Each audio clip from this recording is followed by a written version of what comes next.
Ok, donc aujourd'hui nous allons parler d'un cas qui est un peu différent parce que le plus souvent je fais des coachings pour les gens qui quittent de l'Afrique pour venir aux États-Unis. Il y a aussi pour la France, j'ai aussi fait certains. Donc aujourd'hui nous avons affaire à quelqu'un qui est au Canada, qui veut venir aux États-Unis pour passer certains jours de congé. Et la procédure va presque être la même, on remplit la même DS 160 qui est la demande de visa parce que tout le monde a demandé le visa pour venir aux États-Unis. Ben comme dans ma chaîne, je dis qu'on ne demande pas le visa, on peut prendre. Mais cette partie qu'on peut prendre, c'est lors de l'interview. Tout le monde fait la demande, on remplit le formulaire de demande de visa. Maintenant, il faut faire une différence entre partir à l'ambassade pour prendre ou pour demander. Là-bas, on doit faire la différence. Et dis que tu pars à l'ambassade, il faut se préparer. Il ne faut pas arriver et puis on te pose certaines questions. Tu tapes un peu ta tête que oh, je vais répondre ça comment. C'est là-bas que ça fait souvent le déclic que tu n'arrives pas à obtenir ton visa. Et j'ai donc décidé de travailler sur cette partie avec les différents confrères ou tous ceux qui sollicitent mon aide, mon accompagnement. Et c'est pour ça que tu as constaté que tous les prix sont assez faibles pour permettre à tout le monde de pouvoir faire assez facilement. Donc on va pas tirer de long à large sur ma présentation ou alors sur ce que je fais sur cette chaîne parce que si tu as pu choisir ce coaching, c'est que sûrement tu connais déjà assez par rapport à la chaîne ton repère. Donc ce que je voudrais qu'on fasse maintenant, c'est que tu me donnes une idée générale de ton dossier parce que il faut noter que ce n'est pas moi qui ai monté ton dossier. Donc je t'accompagne juste pour que tu sois confiant, confident pour aller à l'ambassade, pour ne pas être surpris, pour que tu parviennes à prendre ton visa. Donne-moi un peu un bref aperçu de ton dossier. Dis-moi exactement ce que tu as mis dans ton dossier. C'est à partir de ça que je vais formuler un bon coaching. Je vais t'accompagner parce que je ne voudrais pas dire des choses et qu'il y a contradiction. D'accord. Oui, je comprends. Est-ce que tu as des questions plus précises, par exemple, parce que si à part le formulaire des 160 là. Ok. Donc, je vais être un peu plus précis. Tu viens ici, là, pour combien de temps, par exemple? Par exemple, pour 2 semaines. C'est 2 semaines exactement que tu as mis dans ta DS? En fait, j'ai rappelé le DS il y a longtemps, quoi. C'est pourquoi je ne me rappelle pas beaucoup. Mais je sais que je n'ai pas mis longtemps aussi, pas beaucoup de temps, en tout cas. Voilà. Donc, il faut faire attention, il faut maîtriser ton dossier. Et c'est pour ça que je conseille aux gens, c'est vrai que je n'ai pas encore vraiment communiqué dessus avec mes abonnés. Lorsque tu finis de remplir ta DS, fais un enregistrement au format PDF et tu gardes ce format. Parce que parfois, on prend les rendez-vous 6 mois en avance et on a oublié la DS comme tel est ton cas. C'est souvent bien de faire un enregistrement, tu fais enregistrer sous. Donc, lorsqu'il te donne le formulaire définitif de confirmation où il y a toutes tes informations, tu enregistres ça dans ton ordinateur. Donc, au moment venu comme ça, quand tu veux te préparer pour l'interview, tu pars là-bas, relis, tu dis, oh, j'avais mis ici là que c'est telle personne qui va me recevoir, oh, j'avais mis ici que je vais 2 semaines. Oui, mais je sais dans l'ensemble ce que j'avais mis, comme par exemple la personne qui va me recevoir, des trucs comme ça quand même. C'est dans l'ensemble, mais moi, j'ai les questions que je te pose, qu'ils vont te poser là-bas. Comme par exemple, tu y vas pour combien de temps? Il faut que la durée que tu vas dire, c'est la durée que tu as mis dans ton formulaire. Ça ne doit pas se contredire et tu ne dois pas tâtonner. Que je crois que c'est 2 semaines ou 3 semaines. Ne donne pas que je crois que c'était 2 semaines ou 3 semaines. Non. La chose que tu dois éviter, c'est dire quelque chose qui est l'opposé de ce qui est écrit dans ta DS. Ça, c'est la plus grosse erreur à éviter lorsque tu y vas. La plus grosse erreur. Il faut avoir ces informations. La date à laquelle tu as prévu y aller, c'est quand? La date à laquelle tu as prévu voyager pour les États-Unis. C'est en novembre. Quelle date exactement? Cherche ça, tu écris quelque part. Tu dois connaître. Ok. Et Ça tu dois connaître la date à laquelle tu as décidé que tu vas monter aussi aux États-Unis. L'intervalle de temps, la durée de temps que tu as décidé que tu vas faire ici. Tu dois connaître ça. Chez qui est-ce que tu viens ici aux États-Unis? Tu dois connaître son nom et l'adresse à laquelle il vit et peut-être son numéro de téléphone, tu ne dois pas réciter, mais tu dois avoir ça quelque part. Pourquoi est-ce que tu viens ici? Il faut le motif. Je ne sais pas si c'est un motif vague que tu viens juste visiter ou bien il a une cérémonie, un anniversaire d'enfant, baptême ou bien mariage ou bien graduation, soutenance. Tu as un motif particulier pour lequel tu viens ici? C'est pour le rendre visite, on va dire à lui, à visiter le pays aussi. J'ai regardé les opportunités qu'il y a là-bas, mais... Ok. Dans l'ensemble, c'est ça. Ok, également aussi, ce que j'avais oublié, c'est... Oh, c'est encore parti. Ok, quelle est la relation entre la personne qui t'invite et toi? Quelle est la relation que vous avez? C'est une relation amicale. Donc, c'est un ami? Oui, c'est ça, oui. Donc, ce que tu dois prouver maintenant, c'est pendant ton interview, il faut que tu puisses mettre sur la table que ce gars est un vieil ami à toi et tu le considères plus qu'un frère. Ne dis pas juste que c'est un ami. montre la relation que tu as avec lui, que c'est plus que l'amitié. Ok. Oui, on a grandi ensemble, c'est ça aussi. Voilà. Et pour ma part, c'était souvent bien de dire que c'est un frère, tu coupes court. Parce qu'ils ne vont pas demander que son père c'est qui, sa mère c'est qui. Maintenant, je ne sais pas comment tu avais écrit dans ta DS. C'est pour ça qu'on est obligé d'aller avec le rythme de ta DS. Je ne veux pas te dire quelque chose. Je crois qu'il y a un endroit qu'on demande quelle est la relation entre toi et la personne. Sûrement, tu as mis friend, tu as mis ami, n'est-ce pas? Oui. Voilà, c'est ça que je disais que pour ma part, pour que le dossier soit un peu, tu vois un peu, tu peux mettre que c'est un frère. Parce qu'un frère n'est pas seulement celui qui est sorti du ventre de ta maman. Donc parfois tu peux mettre que c'est un frère. Mais pour le moment tu as déjà mis ami, ne change pas. C'est un ami maintenant, cherche à donner un peu de piment sur ami là, mets un peu de condiment. C'est un ami de grande date, c'est même comme un frère. Donc parfois on vivait chez eux, parfois ils vivaient chez nous. Donc, depuis notre amitié. Tu vas prendre tes notes au fur et à mesure qu'on avance. Tout ce que je t'ai dit, je n'ai pas écrit quelque part parce que je ne savais pas ton dossier-ci. Les choses vont sortir au fur et à mesure quand je suis en train de te parler. Les arguments que je te donne, ça vient de Dieu. Il n'y a rien que moi j'ai créé, il n'y a rien que moi j'ai écrit. Tous les dossiers sont carrément différents. Et le problème, c'est que je connais déjà le système américain, je connais comment il fonctionne et je m'appuie de ça pour voir comment les manipuler. Entre guillemets. La manière que tu réponds, qui t'invite, tu me dis, tu réponds, c'est tant, c'est un vieil ami de longue date. Pour moi, c'est même comme un frère parce qu'on a eu à grandir ensemble. Tu peux ajouter ça dans ta réponse. Donc, pas juste dire que c'est un ami. Parce que quand tu dis que c'est un ami et tu t'arrêtes, moi, je comprends que tu as dit que c'est un ami qui t'invite. Je ne vois pas le poids. Oh, il ne va pas encore te demander une autre question que l'ami là est un ami avec toi depuis combien d'années. C'est à toi de dire lorsque tu donnes la première réponse. Ok, je comprends, oui. Voilà. Donc c'est un ami de longue date, on a vécu ensemble plusieurs années. Qu'est-ce qu'il fait dans la vie? Il faut connaître. Il fait quoi? Il travaille dans le transport là. Ok. Aucune de tes réponses ne doit être tâtonnée. Pas du genre, je crois qu'il travaille dans le transport. Non, c'est plutôt Amazon. Non, c'est FedEx. Non. Évite de te contredire. Évite de donner deux réponses pour une même question. Et aussi, ils peuvent te poser la même question d'une autre manière. C'est comme ça, ils sont assez intelligents. Ce sont des psychologues. Ce sont des gens qui sont allés à l'école pour ça. Ok, donc on va laisser cette partie. On tombe maintenant sur la partie la plus importante qui va permettre à ce qu'on te donne le visa. Parce que tu es au Canada, tu n'es pas résident canadien, tu es un étudiant. Ça veut dire que le côté qu'ils vont voir, ils vont te demander, c'est de savoir si ton statut en tant qu'étudiant est propre. Ton statut, il est propre, tu es toujours étudiant, tu y vas à l'école, tu payes ta pension. Oui. Ok, donc ça veut dire que tu as un dossier d'admissibilité on appelle ça quoi là-bas chez vous? Tu as tu dis quoi? Une attestation d'inscription relevée d'un nombre de trucs comme ça. Non, il y a une lettre, il y a une carte d'étudiant, on appelle ça quoi? Une carte étudiante, oui. Qui prouve, en fait, quelque chose qui prouve que tu es étudiant au Canada. Donc tu dois mettre ça dans ta chemise. Comme ça ne pèse pas, tu peux mettre, je sais pas, un relevé ou bien quelque chose qui montre que tu es inscrit à l'université pour la période en cours, quoi. Mais tu sais, moi, j'ai bientôt fini aussi, je finis bientôt, c'est pourquoi je me demande, parce que quand tu finis ici, tu dois changer de statut, quoi. Alors, tu as fini ton cycle de l'école pour lequel tu es parti au Canada? Hein? Oui, récemment. Tu as fini ou bien ça finit bientôt? Non, j'ai fini les cours, mais j'ai toujours le statut d'étudiant, quoi. Tu n'as pas besoin de leur dire que tu as fini les cours. Ne dis pas ça. Parce que ne dis pas ça, ne mets jamais ça sur la table. Quand tu dis ça, ça veut dire qu'il a fini l'école, donc c'est comme s'il a été parti aux États-Unis pour se chercher. Ne dis pas que tu as fini l'école. C'est bien de me donner toutes les informations comme ça. Ça me permet, tout ce que tu as dans ta tête qui te trouble, dépose ça ici et puis on déballe. Donc ne leur dis pas que tu es parti, que tu as fini l'école, même que l'école finit déjà. Non, je suis inscrit à tel cycle et je suis toujours étudiant. Et ça, c'est la période de congé. Je crois que c'est les congés maintenant. Oui, présentement, oui. Voilà. Et c'est la période des congés. Et mon ami qui est ici aux États-Unis, tu l'appelles par son nom. Donc tu dis mon ami peut-être Francis ou bien Ousmane. Tu donnes son nom. Mon ami qui est aux États-Unis, Ousmane, et depuis il fait que m'inviter. Mais c'est juste que j'étais un peu trop occupé avec l'école. Et je ne pouvais pas voyager. Là maintenant, je suis un peu disponible et j'ai décidé de venir aux États-Unis un peu pour le voir. Ça fait longtemps qu'on ne s'est pas vu et je voulais en profiter pour aussi découvrir les États-Unis que j'entends seulement parler dans les réseaux ou bien à la télé et que mon ami, je voudrais aussi découvrir les États-Unis. Ok, je comprends. Ouais.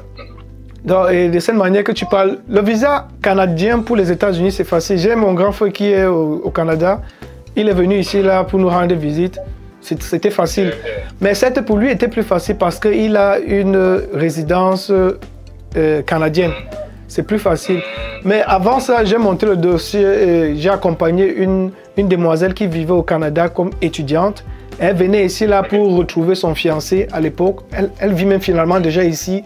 Mais son fiancé vivait ici aux États-Unis. Elle vivait au Canada en tant qu'étudiante. Elle venait de temps en temps ici aux États-Unis. Et on a monté ce dossier exactement comme le tien. Et du genre qu'elle vient visiter son fiancé. C'est vrai que c'est un peu plus lourd quand c'est son fiancé, mais même jusqu'où lourd parce qu'il n'y a pas une preuve de fiançailles. Il n'y a pas une lettre. Non, je comprends, ouais. Mais également, avant que je n'oublie, sur la relation, quoi. Et de temps en temps, également, il faut que ton ami écrive une lettre d'invitation. Il t'a déjà écrit cette lettre. Il t'a écrit la lettre d'invitation qui t'invite aux États-Unis. Non, pas vraiment. Ok, demande-lui de t'écrire une lettre en bonne et due forme. Je me nomme tant et je suis tant et j'invite mon ami, entre parenthèses, brother, telle personne de venir aux États-Unis pour une période de je me porte garant de le prendre en charge durant... Tu vas retenir tout ce qu'elle dit ici. Ou bien tu prends les notes, gars. Oui, je comprends, oui, c'est important aussi. Tu es en train d'écrire un peu comment la lettre veut. Oui, je suis en train de prendre des notes. Ok, mon frère. Parce qu'il n'y a pas un moment que je vais te dire que voici le début de prendre les notes. Donc, dès que le coaching a commencé, c'était déjà tout. Il y a le début des choses. Tu es quand même un étudiant. C'est différent de ceux qui... Quand on traite avec les étudiants, on connaît. C'est un peu plus facile. Le coach est un peu plus facile là parce qu'il comprend le principe. Tu dis au frère de t'écrire une lettre qu'il t'invite chez lui aux États-Unis pour une période de tel, qui tend de tel jour à tel jour. Et il dit toujours dans la même lettre qu'il se porte garant de ta présence aux États-Unis et il va te recevoir chez lui et il va gérer les frais de déplacement et tout le reste. Il va make sure que tu vas rentrer au Canada après la fin de ton séjour. Quand il a écrit bien comme ça, là, il signe et puis il scanne ça bien, il t'envoie. Tu imprimes ça en couleur bien propre, tu mets dans ton dossier. Le jour là, tu pars à l'ambassade avec. Ok. Ça, c'est bien. Mais concernant les preuves financières, tu n'en as pas besoin beaucoup ou bien? On devait arriver là. Et comme preuve financière, tu es un étudiant. Donc, un étudiant n'a pas besoin d'avoir trop de grosses preuves financières. C'est comme j'ai dit dans la lettre que le monsieur ou l'ami va te recevoir ici, il va prendre en charge. C'est pour ça que j'ai dit ça dans la lettre. Il faut que la lettre soit pertinente. Quand ils vont lire la lettre, ils vont constater que ton ami va te prendre en charge. Tu ne viens pas ici pour dormir à l'hôtel. Tu ne viens pas dormir au Airbnb. Tu ne vas pas aller manger au restaurant. Tu vas vivre chez ton ami. Ton ami, il est marié. Non. Ce soit bien quand il est marié, ça donne un peu de... ça donne un peu de responsabilité. Mais on ne va pas créer qu'il soit marié s'il n'est pas marié. Ok, maintenant, on revient sur la partie financière. Si c'est lui qui te prend en charge lorsque tu vas aller là-bas, ça veut dire qu'il a assez d'argent. Parfois, ils n'ont pas besoin de demander, mais l'ami peut prouver ça avec ses machines de taxes ou bien un bulletin de paye ou bien son relevé de compte bancaire. On voit le dernier montant pour prouver que je peux prendre en charge mon ami ou bien mon frérot pour 3 semaines. Il va vivre chez moi. Mais dans d'autres cas aussi, tu peux avoir ta part de paperasse, mais en tant qu'étudiant, tu n'es pas censé avoir assez d'argent. Tu n'es pas censé travailler. Bon, tu ne travailles pas trop. Ouais, pas trop, c'est ça. Ouais. Oui, donc avoir aussi un compte que bourré d'argent, ça va me faire peur. Que cet étudiant, s'il a l'argent comme ça, seulement c'est comment? Tu peux dire là que, ok, je prends en compte mon billet d'avion et tout ça, mais l'ami va gérer le reste, le logement, la nutrition. Donc tu peux montrer aussi que non, tu as économisé un peu d'argent. Il faut dire ça. Que non, j'ai économisé un peu d'argent, ça va permettre à ce que je puisse au moins payer mon billet d'avion aller-retour. Mais l'ami qui est aux États-Unis, je serai logé chez lui, donc je n'ai pas besoin de payer le loyer ou bien l'hôtel. Je vais manger chez lui, il va utiliser sa voiture pour qu'on puisse faire le tourisme aux États-Unis. Tu vois un peu, non? Ouais. Voilà. Et ce côté-là couvre le côté financier. Donc, tu ne dois pas avoir peur qu'ils vont demander que je dois avoir 1 million, beaucoup d'argent dans mon compte. Tu es étudiant. Ils savent que tu es étudiant. L'étudiant n'a pas assez d'argent. Tu es arrivé au Canada depuis combien d'années déjà? Ça fait 4 ans maintenant. Et depuis les 4 ans, tu es sorti du Canada pour un autre pays? Oui, pour mon pays, quoi. Yeah, donc, tu vas seulement dire que depuis que tu es arrivé là, tu rêves souvent de venir quand même visiter les États-Unis, mais tu n'as pas jamais eu l'opportunité du fait que tu fréquentais et tu as un peu économisé un peu d'argent qui te permet de payer quand même le billet d'avion aller-retour. Parce que le Canada n'est pas loin des États-Unis. Moi, je suis arrivé là-bas en conduisant la voiture et tu expliques comme ça là et puis tu dis que ton ami ou ton frérot va prendre en charge ton logement, la nutrition et les déplacements interurbains parce que vous allez utiliser sa voiture. D'accord. Le visa Canada-États-Unis, c'est pas compliqué, surtout quand tu as un séjour étudiant comme ça. Ils ne vont pas aller taper ton nom dans le système éducatif que okay, le gars, c'est dans quelle université, son école finit quand. C'est toi qui connais le temps que tu prends tes classes, tu connais les programmes qui te restent pour finir ton programme. D'accord, je comprends. Tu passes à l'ambassade quand encore? C'est Le 10 prochain. Le 10 août. Oui, c'est ça, oui. Tu as dit à 7 h combien? Là, c'était bizarre un peu. 7h40. Hein? C'était tôt le matin, 7h40. Ok.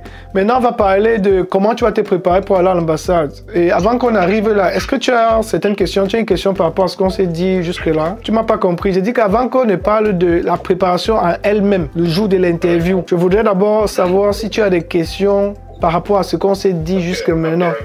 Ou bien quelque chose que tu n'as pas bien compris qu'on a dit depuis là. Pourquoi avant qu'on avance? Non, en fait, je voudrais passer des fois là-bas aussi, par exemple, passer par l'aéroport de New York pour rentrer en Afrique. Ça sera plus rapide parce qu'il y a un vol directement de mon pays vers New York. J'ai pas compris. J'ai pas compris exactement ta préoccupation. J'ai pas compris. Redis un peu, s'il te plaît. J'ai dit, j'aimerais aussi pouvoir passer par New York pour rentrer au Sénégal, quoi, parce qu'il y a un vol direct entre New York et Dakar. C'est plus rapide pour moi aussi. Donc, si je comprends bien, tu veux que quand tu arrives ici aux États-Unis, ton retour, tu ne rentres pas au Canada, tu rentres au Sénégal. Oui, je peux faire un truc comme ça aussi, par exemple, acheter un billet de retour au Sénégal, pour après revenir ici. Yeah, c'est faisable, non? Tu peux sortir des États-Unis pour aller n'importe où. Puisque le Sénégal, c'est ton pays. Tu as le passeport de ton pays, non? Oui, oui. Donc, ça veut dire que à tout moment, tu peux rentrer dans ton pays. Tu ne vas pas demander de visa. Pour dire ça peut aider, quoi. Si, par exemple, je leur dis que je veux passer par là-bas pour rentrer. Non, non, non, non. Ne dis jamais ça. Ça, c'est seulement entre toi et moi. Les dossiers là sont séparés. Ne parle pas de ça. Ça ne va t'aider en rien. Au contraire, ça va augmenter tes problèmes. Donc, ne dis jamais ça que ok, je vais profiter pour voyager pour aller au Sénégal parce qu'il aime. Non, non. Ça n'a même pas de sens. C'est toi qui connais que je vais exploiter ça. S'il me donne le visa, je vais exploiter ça pour aller au Sénégal. Et tu n'as pas le problème de rentrer dans ton pays tant que tu as le passeport de ton pays, tu rentres sans demander le visa et tu as encore ton titre étudiant pour revenir au Canada. Ne fais pas ça, tu pars au Sénégal, tu n'arrives plus à rentrer au Canada. Hein. Ça te permet de revenir au Canada quand tu es allé au Sénégal, ça te permet ton séjour. Oui, oui. Yeah, tu fais ça. Mais ça n'a rien à voir avec ce qu'on parle et ça n'a rien à voir avec la préparation de l'interview. Ne leur parle pas de ça. C'est seulement ta chose. C'est bon, on peut avancer. Oui, on peut avancer, oui. Ok, je voulais parler de la préparation dite elle-même lorsque tu veux aller à l'interview. Quand tu vas aller à l'interview, ton rendez-vous est à 7h41. Tu dois te rendre là-bas avant 7h ou à 7h, je ne sais pas trop, en fonction de la distance de ta maison par rapport à l'ambassade. Tu dois prendre avec toi ton passeport, c'est la première chose. Je sais que c'est logique, mais tu peux oublier, on ne sait jamais. Tu dois avoir ton passeport, tu dois avoir deux photos de type passeport. Ok, oui. Et également, tu dois avoir la lettre que le frérot va t'écrire, qu'il t'invite chez lui.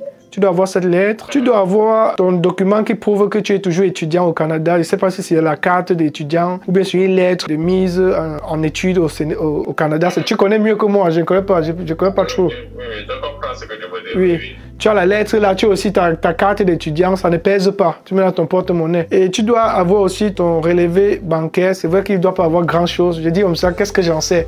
Tu peux être au Canada là, que tu travailles dans... tu travailles sous la table, tu as les millions là-bas. Moi, ils disent que tu es étudiant, tu n'as pas l'argent. Qu'est-ce que j'en sais? Mais il faut quand même avoir ton relevé. Il faut avoir ton relevé qui montre quand même qu'il y a l'argent qui est dans ton compte et qu'il y a quand même un montant qui peut te permettre de gérer. Et je te conseillerais de faire par exemple aussi une réservation de billets d'avion.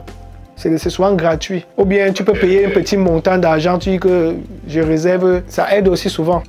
Là, je te donne seulement quelques petits points. Après la lettre, là, le document d'étudiant, ton relevé de banque qui montre que tu as un peu d'argent et le document qui atteste la confirmation que tu as rendez-vous à l'ambassade le jour là. Tu as le document là. Imprime ça. Il faut avoir ça le jour là. C'est là où il écrit la date de rendez-vous. Oui, avec la date et l'heure là. Quand tu arrives à l'ambassade, ils te demandent le papier qui montre que tu as rendez-vous le jour là. Il y a également un document qui est la confirmation que tu as rempli la DS160. Tu vois le document là, quand tu as fini de remplir la DS, quand tu as soumis, il y a un document qui te vient, tu peux imprimer ou bien ça vient dans ta boîte email. Tu prends le premier, non, si ça concerne le même dossier. Oui. Oui, et tu as quand même le premier, non? Oui. Oui, puisque tu n'as pas changé ta DS. Ta DS est la même. Oui, la DS n'a pas changé, c'est seulement la date qui a changé, quoi. Oui, et tu utilises toujours le même formulaire de la page de confirmation de demande de visa. C'est comme ça qu'on appelle ça. C'est un fichier PDF, je crois, 2 pages, je sais pas trop. Il faut avoir ça. Et il faut avoir l'adresse où tu pars. Tu te rassures que tu connais où tu pars. C'est dans quel état?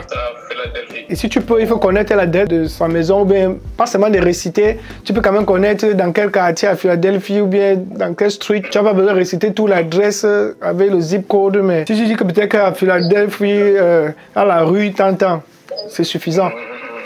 Et il faut donner le nom du gars. C'est pas seulement que tu donnes le sobriquet, on l'appelait avant que Toto. Non, tu dois donner le nom professionnel, le nom complet du gars. Cherche à connaître le jour qu'il est né. C'est vrai qu'on va pas peut-être demander, mais ça montre combien tu es ami depuis longtemps avec lui.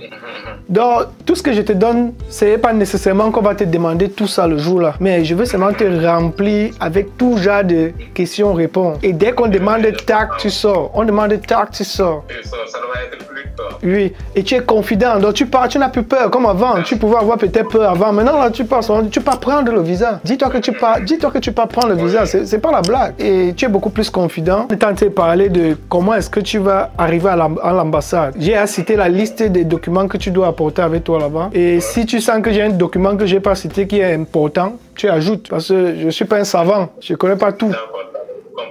Oh, j'ai oublié quelque chose. Si tu as une photo que tu étais avec lui quand vous étiez jeune, tu cherches à laver la photo, à imprimer la photo là, tu mets dans le document.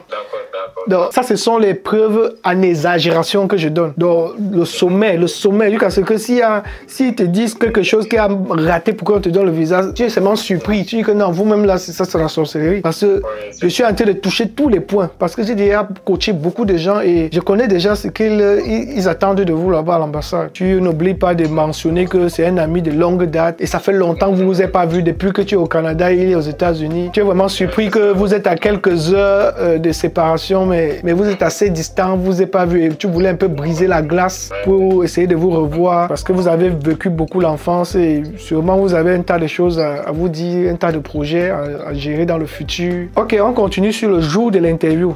Le jour de l'interview, tu te lèves tôt et tu prépares tes documents la veille. Tout ce qu'on dit là est important. C'est vrai que ce sont les choses que tu connais, c'est logique. Mais quand je te dis, ça devient différent et tu gardes dans la tête. Donc c'est un peu comme un malade arrive à l'hôpital psychologique, tu ne te sens pas bien, il faut que tu boives de l'eau, il faut que tu fasses du sport, il faut que tu dormes assez. Tu connais tout ça. Tu sais que tu dois dormir, tu sais que tu dois boire de l'eau, tu dois faire du sport, mais tu ne le fais pas. Mais dès que le médecin te dit, ça attire ton attention et puis tu commences à le faire. Je sais que tu sais que tu dois aller à temps à l'interview, tu dois avoir ton passeport et tout, mais c'est bien de te redire et que tu sois confiant. Tu sais dans ta tête que non, j'ai eu à causer avec un professionnel du domaine, il m'a dit tout ça. Ça veut dire que si je prends tout ça, je suis prêt. Oui, je suis prêt. Et tu es à l'aise. Pas de stress. Tu parles exactement comme tu as parlé avec moi là. Tu souris, ne sois pas trop figé, trop. Le jour là dont tu prends toute ta paperasse, il y a des documents qui seront importants. Ces documents là, tu vas les mettre dans une chemise séparée, un peu comme ton passeport, et la lettre qui prouve que tu viens, la lettre de visite, les photos là, ça va entrer dans la même chemise. Et il y avait encore quoi? Ce qui prouve que tu es étudiant au Canada, ça doit entrer dans la chemise. Mais il y a certaines choses que ce sont les preuves seulement, un peu comme vos photos là. Ça c'est une preuve, ça entre dans la deuxième chemise. Et autres documents par exemple comme la réservation du billet d'avion ou bien whatever, si tu as déjà eu à prendre autre chose, tu mets là-bas. La première chemise va prendre aussi également les documents comme la preuve que tu as rendez-vous le jour là. Tu dois aussi mettre ça dans la première chemise. S'il y a certaines choses qui sont les photocopies de quoi ou de quoi, tu mets dans la deuxième chemise. Donc une chemise c'est pour les choses importantes, l'autre c'est pour les preuves. Donc par exemple si on te demandait que es-tu marié, si tu vas dire oui, ça va être que tu vas donner une preuve. La preuve, c'est ton acte de mariage que tu vas mettre dans la deuxième chemise, par exemple. Et arrivé là-bas, ils vont te demander certains documents. Quand tu vas même mettre tous tes documents sur la table, il y a un officer là-bas qui va t'aider à retirer ce qu'ils ont besoin. Et le reste, ils vont te laisser avec. Oh, comme moi, je connais déjà ce qu'ils vont demander. C'est ces choses-là que tu vas mettre dans la première chimie, dès que tu vas passer ça. Et quand maintenant, pendant qu'il fait l'interview, s'il a besoin de quelque chose de supplémentaire. Et quand tu dis que ok, tu vas là-bas, c'est qui? Non, je vais chez un vieil ami, un frère. Pendant que tu parles, tu retires la photo. Votre ancienne photo, c'est un vieil ami. Comme je te dis là. Non, c'est un vieil ami. Voilà même la photo où on était depuis 1900 combien au Sénégal. Yeah, ça fait vraiment très longtemps, on ne s'est plus vu. Simplement, donc, la personne sent comment c'est relax, c'est cohérent. Ouais. Donc, ce jour-là, tu prends tous les paperasses, je me répète, tu prends tous les paperasses, comme on a cité, on ne va plus revenir. Tu es ponctuel, 7h41, tu sais pas que tu vas arriver là-bas à 7h30, tu vas arriver même à 7h, tu as tes 41 minutes pour relaxer. Tu n'as pas besoin de demander aux uns aux autres comment on répond aux questions. Tu t'es à préparer. La préparation, si c'est énorme, c'est suffisant. Quand tu vas demander aux gens, ils vont t'embrouiller, ils vont te dire que non, il ne faut pas répondre comme ça. Non. C'est vrai que je ne suis pas un divin, je ne suis pas celui qui connaît tout, mais déjà avec mon expérience, avec les gens que j'ai coachés, sont allés, ils ont réussi à apprendre.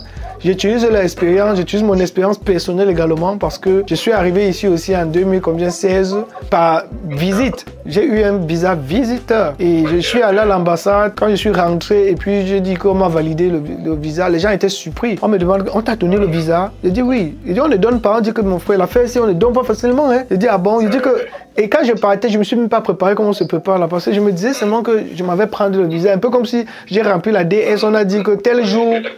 Oui, tel jour vient prendre... Non, je n'étais même pas que confiant. Je ne savais même pas qu'on refuse souvent aux gens. Tu vois un peu la différence.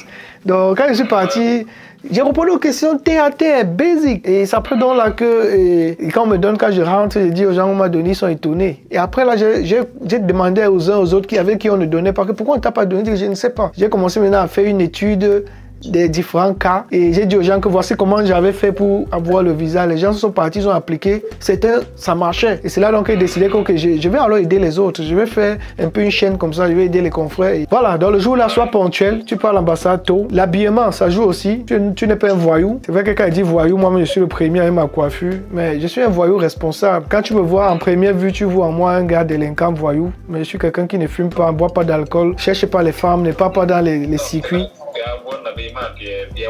Oui, tout ça, ça compte. Donc, tu t'habilles normalement. Le plus souvent, pour aller là-bas, si tu as les pantalons monsieur, c'est bon un pantalon monsieur par rapport à prendre un jean. Parce que quand on va dire le jean, tu vas faire l'erreur d'avoir le jean destroy, déchiré. Et puis, tu vas te dire que on a dit qu'on va simplement. Simplement ne veut pas dire d'aller parce que tu sais, de l'apparence que tu as donnée à quelqu'un pour la première fois, c'est la bonne. Et tu ne peux pas la changer. Tu ne peux plus dire que, en fait... Avec le parfum et tout ça. Oui, tu peux plus dire qu'en fait, madame, c'est juste que je ne suis pas un gars délinquant. Tu as déjà donné cette impression. Donc, tu t'habilles de manière simple. Un costume, tu vois. Hein? J'ai un costume là, un costume. Moi, le plus souvent, je conseille un peu aux gens d'aller en costume. Le costume, c'est un peu comme si tu donnes encore trop de serrure. Mais si tu te sens à l'aise au costume, donc il faut éviter que le costume n'est pas ton habit d'habitude, mais tu as porté pour cet événement. Ce n'est pas bien. Mais il y a les gens qui se sentent que le gens que je vais aller à l'église, je mets la chemise, je mets la veste. C'est pour lui un habillement simple. Et quand on le voit dedans, il est relax, on sent qu'il est à l'aise. Mais ce n'est pas que tu vas dire que pour cet événement, je vais mettre le costume. Et tu ne vas pas te sentir à l'aise dans ta tenue. Et ça va jouer aussi sur toi. Tu vas rester là, commencer à transpirer. On voit que tu transpires, quoique sûrement, le gars, tout ce qu'il raconte là, c'est le mensonge. Il a peur, il panique. Donc, tu peux t'habiller en chemise, tu peux enfiler. Tu mets un pantalon, monsieur, tu mets une ceinture, tu évites d'avoir beaucoup de choses avec toi. Quand je dis beaucoup de choses, c'est que tu vas partir d'abord, tu as un gros porte-monnaie comme ça là. Tu as encore ton téléphone qui est au-dessus. Ou bien peut-être tu as même 2 téléphones MTN Orange, comme les gars font au pays. Ça fait encore 3 choses. Après, il a 3 chaînes au cou. Il a les boucles ici, il a l'autre ici. Ça devient de trop, c'est encombrant. Donc, il faut partir basic, avec les choses basic. Parce que quand tu vas arriver, on va demander, retire ta ceinture, pose-la. Retire tes montres, pose. Retire tes bijoux, pose. Tu es en train de te perdre le temps, tu es en train de te stresser davantage. Ouais, c'est ça, c'est pas bon. Yeah. C'est que tu peux partir ton téléphone, ta carte d'identité ou bien ta carte bancaire pour réduire le poids de ton téléphone. Tu peux laisser ça de ton porte-monnaie, tu peux laisser ça dans la voiture par exemple. Et tu prends juste ta carte à main que tu vas arrêter avec ton téléphone. Ça veut dire que tu as réduit le gros porte-monnaie. Tu prends une carte que tu peux payer les frais avec ton permis. Non, ne pas payer payer les frais avec $2 américains aussi. Tu peux amener ça là-bas. Tu payes avec Canadien là, tu vois. Je ne sais pas quelle monnaie ils utilisent là. Tu as le dollar américain. Hein? Je peux trouver ça. Ça marche ici aussi. Si ça marche, tu utilises. Mais pourquoi te casser la tête si tu as le dollar canadien et que s'ils prennent le dollar canadien, pourquoi vouloir avoir le dollar américain? Tu veux leur montrer quoi? Je leur montrer que je suis prêt là. Non, ça va servir à rien. Et d'ailleurs, même c'est quelque chose que tu vas faire après qu'on a validé ton visa. Donc, ça va même plus jouer sur ton visa parce que on t'aurait dit que va payer. D'arriver là-bas, si tu veux payer même en France, ils prennent, c'est leur problème. Mais si tu as la carte, tu swaps ta carte, tu payes les histoires, tu sors. Donc, comme je disais, tu arrives un peu ponctuel. Tu as tes documents que tu as classés comme tu as classé. Tu réduis l'encombrement. Tu réduis l'encombrement de trop. Tu vas avec le minimum possible. Tu arrives devant la barrière, ils vont te demander de retirer les métaux et tout ça. Après, tu traverses la barrière, tu arrives, tu tires ton numéro. Je ne sais pas si ça fonctionne comme ça là-bas. Tu tires ton numéro, tu t'assois. Ne cherche pas à ouvrir ta chemise pour essayer de relire tes dossiers. Non. Parce que tu maîtrises déjà ton dossier. On a fait cet entretien, tu maîtrises. Tu es assis là de manière sereine, tu regardes comment les autres passent. Ne sois pas frustré par le fait qu'on a peut-être refusé le visa aux autres et tu te dis que tu vas être dans la même catégorie. Chacun a sa chance. Les gens marchent par catégorie, mais ils ne se ressemblent pas. Vous allez être là-bas et chacun a sa chance et on va donner à X, on ne va pas donner à Y. Ne cherchez pas à bûcher les réponses des autres pour adapter avec tes questions. Je ne sais pas si tu as compris la partie, si c'était important.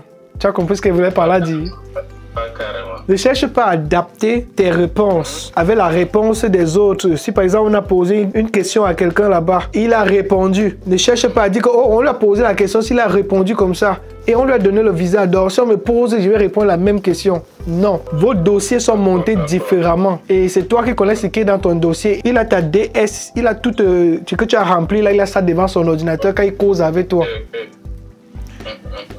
Et également, quand tu seras entré dans l'ambassade, il y a les caméras un peu partout. Bon, même s'il n'y a personne qui est en train de visualiser ces caméras, dis-toi qu'il y a quelqu'un qui est en train d'étudier ton comportement quand tu es entré à l'ambassade. Et tu ajustes ton comportement. Parce que ces caméras-là ne sont pas là pour rien. Moi, un temps, je me dis que si je travaille à l'ambassade, c'est que je vais mettre certains gens qui regardent seulement les caméras lorsque quelqu'un entre. Et à partir de ça, on peut étudier si c'est une personne qui est sérieuse ou bien, tu vois un peu, à partir de son comportement. Donc, et comme moi, je suis ingénieur informaticien, j'installe les caméras, je sais jusqu'où on peut prendre pour utiliser les caméras. Moi, alors, je prends avantage de ça. Je dis donc, ok, je sais que vous êtes en train de me regarder, je vais vous montrer la bonne image de moi. Et tu utilises ça, tu montres la bonne image de toi. Et si c'est le système où on tire les tickets, tu attends le numéro, ton numéro, tu sois vigilant, tu lis ton numéro, il ne faudrait pas qu'on t'appelle, tu t'oublies. On ne va pas t'appeler par ton nom. Oui, je crois que c'est à la porte. Quand tu vas traverser la première barrière de sécurité, à la deuxième barrière de sécurité, il y a une machine là, tu coupes le ticket. Bon, ne cherche pas à réciter, vois comment les autres font ou tu te renseignes là-bas. Je ne sais pas comment ça se passe. Mais c'est la norme comme ça que les gars font ça. Donc, cherche à entrer à l'ambassade, tu tires ton ticket, tu trouves une place, tu t'assois et tu es concentré. Ne cherche pas à écouter les questions-réponses des gens pour appliquer avec ton cas. Les cas sont différents. Ok, dans le moment qu'on va t'appeler, regarde ton ticket. Et parfois, le ticket peut ne pas être par ordre. Donc, ce n'est pas que ne t'attends pas qu'on appelle le 400. Après toi, ce 401. Il y a parfois, c'est en fonction de comment ils ont organisé là-bas. Peut-être il y a les gens qui ont dit que tu vas appeler seulement les anglophones. Toi, tu appelles seulement les francophones. À un moment donné, tu vas voir, celui qui s'appelle beaucoup plus les anglophones, donc on peut te sauter parce que l'autre qui devait te prendre, il reçoit les francophones. D'accord, oui. Donc, c'est pas aussi pour dire que si tu attends là-bas éternellement, on ne t'appelle pas, tu ne cherches pas à comprendre ce qui ne va pas. Il y a un agent de sécurité que tu peux aller vers lui si tu as des questions. Oui, mais ne pars pas dans le comptoir de ces gens. Vois plutôt le security guard si tu as une question. Bon, quand maintenant, on arrive au moment qu'il t'appelle. Quand il t'appelle, tu te lèves, tu y vas, il te salue, bonjour. Il te salue, il dit bonjour, comment tu vas? Je vais bien. Et toi? Sois interactif. Ne dis pas seulement bonjour. Il dit bonjour, il t'appelle par ton prénom, bonjour. Tu dis que oui, bonjour. Non, bonjour, comment tu vas? Oh, je vais très bien. Et toi? Il répond, là maintenant, tu as mis un peu du feeling dans la causerie. Parce que, vois par exemple, lorsqu'on drague les filles dehors, quand tu pars draguer les filles, elles acceptent en fonction de comment est-ce que tu as introduit. Si tu introduis un peu déjà mal, ce n'est que l'introduction. Donc dis-toi que si tu rates ton introduction, la fille va te barrer. C'est la même chose. Lorsque tu pars, tu demandes le visa, il te salue bonjour, tu es sec. Il n'a pas le feeling avec toi, il n'a pas la manière de continuer la causerie. Il faut aussi le laisser une manière de s'exprimer et tout, oui. Et parler avec lui. Oui, et en faisant que ça soit interactif, quoi. Soit interactif, voilà. Un peu lorsque tu pars demander le travail, lorsque tu fais l'interview du travail, on dit souvent qu'il ne faut pas seulement répondre aux questions. Donc on te demande par exemple que est-ce que tu sais comment faire tes choses de tel serveur? Tu dis que oui, j'ai fait ça dans mon ancien boulot. Mais dans votre société, vous faites ça comment? Donc je redonne la question à l'intervieweur et lui il me parle aussi de comment il fait la même chose dans sa société. C'est juste autre chose. Il n'y a qu'un autre sujet, mais je voulais seulement te montrer comment l'interaction est bien. Les gens aiment ça. Oui. Je comprends, ouais. Bonjour, comment tu vas? Je vais très bien. Et toi, comment est-ce que tu as passé le week-end? Si par exemple c'est un lundi que tu vas, tu peux lui demander comment était ton week-end? Ça, c'est toujours dans l'interview. Donc, dès que je te donne comme ça au début, j'ai à casser l'interview. C'est ça, c'est important, c'est important. Yeah. Et là, donc, dès que tu dis ça, et il répond. Après, il dit que okay, je vois là que tu vas aller aux États-Unis. Pourquoi est-ce que tu vas aller aux États-Unis? Réponds. Harrisburg. Pourquoi est-ce que tu vas aller aux États-Unis? C'était ma question. Pourquoi? Pour aller rendre visite à mon ami, à mon frère, mon ami d'enfance et visiter le pays aussi. Yeah, c'est ça. Et quand est-ce que tu as prévu aller aux États-Unis? Le 20 août prochain. Et... J'ai déjà réservé mon billet d'avion même. Ah, ok. Et tu as prévu rester là pour combien de temps? Pour 2 semaines, juste 2 semaines après, je vais revenir. J'ai d'autres choses, surtout les cours vont recommencer bientôt là. Très bien. Tu vois comment tu as donné un bon argument, non? Très bien. Oui. Non, je vais là pour 2 semaines, juste 2 semaines, parce que j'ai les cours qui vont recommencer là d'ici peu et la pression va revenir. J'ai pas envie de m'éclater, j'ai pas envie de changer d'air. Tu vois, non? Voilà. Et qui va prendre en charge ton voyage? En fait, je compte me loger chez mon ami là, parce qu'il a un appartement, donc je n'ai pas besoin de payer un hôtel et tout. Donc, et pour les frais de retour ou de sortie, j'ai prévu un budget, voici le relevé par exemple. Je vais vivre chez lui, ne dis pas que tu comptes vivre chez lui. Quand tu comptes vivre chez lui, c'est un peu comme si c'est un doute. Yeah, il faut être sûr, je vais vivre chez lui et c'est lui qui va m'accommoder pendant mon séjour là-bas. Mais moi, je prends en charge le billet d'avion, aller-retour. Voilà. Quand est-ce que tes classes recommencent? Si on te pose cette question par exemple, tu donnes le jour de la rentrée là-bas, tu n'as pas besoin de dire que non, ma classe est finie ou bien quoi. Donc quand est-ce que tes cours vont recommencer, tu donnes le jour de la rentrée de ton école et tu coupes cours là-bas, tu t'arrêtes. Je crois qu'on a fait l'essentiel et aussi quand tu parles avec lui, tu regardes dans les yeux, tu vois, je suis en train de te regarder dans les yeux, je regarde la caméra et tu m'écoutes, tu sens que c'est sérieux. Donc c'est ce que tu dois aussi faire. En parlant, tu regardes dans les yeux, tu me le smile comme je suis en train de sourire, tu sens que je suis joyeux, je suis jovial, tu souris et dans répondant à les questions, c'est comme ça, c'est relax là. Tu le regardes dans les yeux. Les Américains aiment qu'on les regarde dans les yeux. Je crois que même les Canadiens peut-être. Parce que si tu veux parler avec quelqu'un comme ça que non, je vais venir là-bas et tu es là sur tes ongles, il sent qu'il y a quelque chose qui ne va pas. Il sent que tu n'es pas à l'aise quoi. Yeah. Donc tu le regardes, non, j'y viens juste pour 2 semaines parce qu'il y a un tas de choses qui m'attendent ici. Je suis resté ici bloqué pendant toute l'année. L'école était assez difficile et on est en train de prendre les congés. Je vais aller chez lui, je vais vivre chez lui pour ce temps. Il va m'accommoder et puis je vais rentrer d'ici peu. Et voilà, j'ai envie de découvrir aussi les États-Unis. C'est vrai que c'est très proche de moi ici et je n'avais pas encore eu l'opportunité, mais cette occasion est tombée comme ça et je ne veux pas la louper. La manière que tu parles là, en souriant, en les regardant, je crois qu'on a fait le tour de la chose. Hein. Si tu es juste confident, tu souris et tu réponds à la question posée avant de peut-être ajouter un peu de condiments, mais commence à répondre à la question posée avant d'argumenter. Parce que parfois tu vas argumenter une réponse, tu argumentes et tu oublies même la question. Tu n'as pas encore répondu, ouais. Et à la fin, tu ne réponds même pas. Après, il te repose encore la même question. Tu es même étonné parce que tu as argumenté tellement et tu n'as même pas répondu à la question principale. Comment tu te sens maintenant, après cet entretien? Comment tu te sens? Je me sens mieux. Bon, j'ai plus confiance en moi.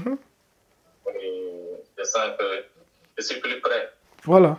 Et je vais partir le prendre comme tu as dit. Yeah, tu vas aller prendre.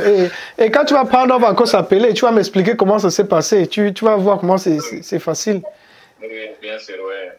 Et ce qui est, merci beaucoup. Et ce qui est bien, c'est que j'ai déjà eu à faire ça pour certaines personnes du Canada, ça a marché. Et on m'a même dit que c'est très facile. Quand ils sont partis, ils disent que c'est très facile. Surtout lorsque tu as ton séjour en tant qu'étudiant, on sait que tu es un étudiant. C'est encore plus facile là-bas. Parce qu'on sait que tu vas venir ici visiter et puis tu vas rentrer. D'accord, ouais. Tu as une question pour moi? On est en train d'étendre déjà vers la fin. Je ne sais pas si tu as un point d'ombre que je n'ai pas touché, quoi. Non, je pense que c'est bon. On a parlé de l'ensemble. J'ai pris des notes aussi. Ok. En tout, ça m'a fait comme 3 pages, donc je pense que... Montre un peu, montre voir. Ah, ça, c'est bon. Oui. Montre un peu le document là, voir. Ça a fait 3 pages. Oui, oui. Avec beaucoup bavardé, hein. Il y a du contenu, c'est bon, c'est bon. Ok, gars, je suis ravi que tu sois satisfait. Et c'est l'essentiel pour moi. L'essentiel, c'est pas trop de gagner l'argent derrière les abonnés ou bien derrière mes confrères. C'est juste pour aider. C'est pour ça que tu vas voir le coût de l'entretien. Ça en vaut pas les millions comme les gens le font. C'est juste que je vais aider beaucoup de confrères. Et tu sais, je peux pas le faire aussi gratuitement. Ça, c'est de mon temps. Et c'est pour ça que j'ai mis... Normal. J'ai mis... C'est gratuit en Amérique même. Ouais. Parce que le temps, si je... Oui, c'est important. Parce que le temps, si je pourrais tenter de faire autre chose ou aller de prendre ma voiture, aller faire mon Uber ou bien, tu vois. C'est sûr. Mais il y a de la valeur quand même. Il y a de la valeur apportée. J'apprécie. J'espère que, je pense que ça va bien aller. Ok, j'aimerais aussi que après cette interview, tu peux aller dans mon groupe. Je t'ai mis dans un groupe, je ne sais pas si tu es entré là-bas. Oui, un groupe WhatsApp là. Tu y vas, tu mets un message, un beau message qu'on vient de finir l'entretien et tu te sens plus confident et tu es en train de vouloir demander ton visa du Canada pour les États-Unis et que tu vas revenir avec le résultat à la fin de l'interview. Ça aide les autres, ça motive, ça montre. Parce qu'il y a certains gens qui sont encore Thomas, qui doutent. Oui. Et parce que c'est rare de voir les gens qui prennent la décision comme tu as pris. Ils ne sont pas nombreux. Je ne sais pas pourquoi tu as décidé de prendre la décision, mais tu m'as expliqué que tu as vu en moi quelqu'un de sérieux, tu as ressenti, tu as eu le feeling que je fais bien les choses, tu as regardé mes vidéos, le contenu. C'est ça, oui. Je le ferai, je vais écrire un message comme ça. Mais merci beaucoup quand même. Non, de rien, gars. Il y a beaucoup de valeurs que j'ai reçues, quoi. Merci. Beaucoup de conseils, c'est très intéressant. Merci, je ne regrette pas d'avoir payé. Ça, c'est bien. Au contraire. Ça, c'est bien. Au contraire, je me dis que... Ça vaut mieux. Ça. Tu te dis que ça vaut mieux. Attends, tu te dis que ça vaut mieux que ce que tu as payé, n'est-ce pas? Voilà. Ça valait la peine, oui. Bon, on peut mettre ça à combien après la valeur? Quelle est la valeur de ça? 500 $? Ah non, je sais pas. Ça quand même... C'est à toi de voir. Non, il dit que... Toi, carrément comme ça, là, si tu as pris ce genre de coaching, tu vois que la valeur de ça peut être combien en argent? Non, c'est pas que j'ai dit, mais je ne veux pas te donner un montant. C'est à toi aussi d'évaluer ce que tu mets comme... Non, je sais que je mérite mieux. C'est juste que pour le moment, je vais aider les gens. Mais avec le temps, quand je vais avoir plusieurs personnes qui viennent et jusqu'à être saturées, je vais augmenter pour essayer de trier, de tamiser. Pour le moment, c'est juste que les premiers vont m'en bénéficier. D'accord.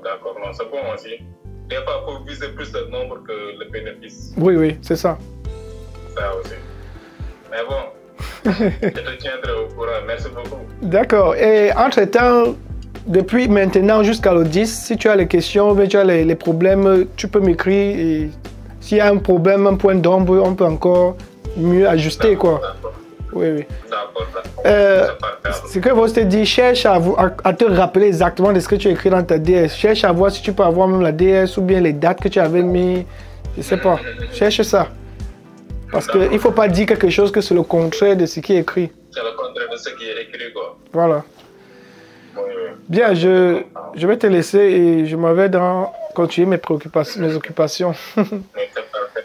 Bonne soirée. Ok, toi de même. Ouais, bye. Ok. Et ce n'est pas tout.